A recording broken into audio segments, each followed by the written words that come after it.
My mom was a healthcare professional, and when I was young, she contracted tuberculosis while on the job.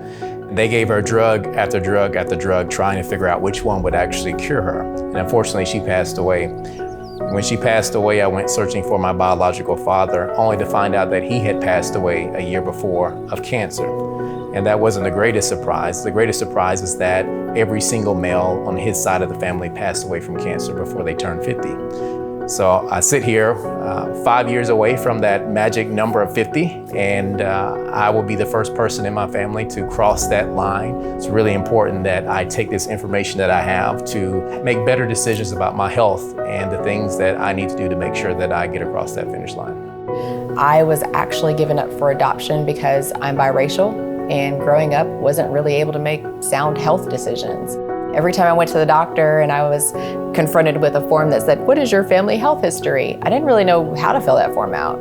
When I became a mom at 19 years old, my son was diagnosed with asthma as an infant, and he was hospitalized for a week. During that period, he was prescribed albuterol, the most commonly prescribed drug for asthma, which unfortunately is less effective in 47% of African Americans and 67% of Puerto Ricans.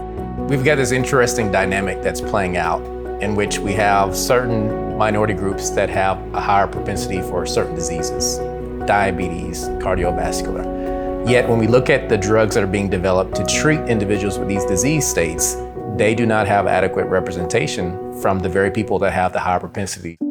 So Acclinate is a trusted digital health company educating and engaging diverse individuals to be able to make informed health decisions.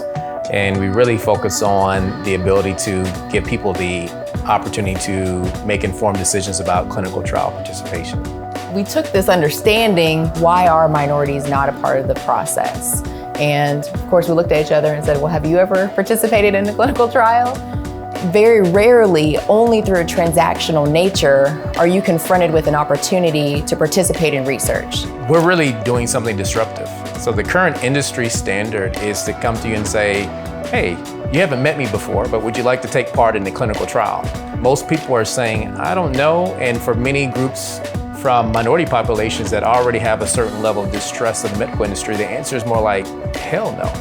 And so our approach is very different. We want to develop relationships with individuals, and we want to learn more about issues that impact their health. On the front end, we go in through our Now Included brand, and we educate and engage, and you can actually go to nowincluded.com to see what that looks like and to be a part of the community.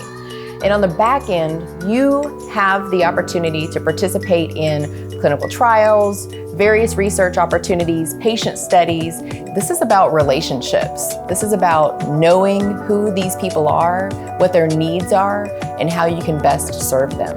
Regardless of whether someone in our network takes part in any type of research or clinical trial, they are still valuable to us because they're a member of our community.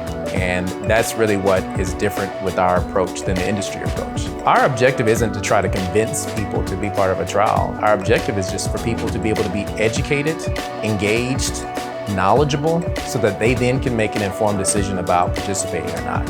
And so that's really at the core of what we're building here as a company, a trusted network of diverse individuals who want to be empowered and take control of their health. I am included. I'm included. So now is the time For you to be included.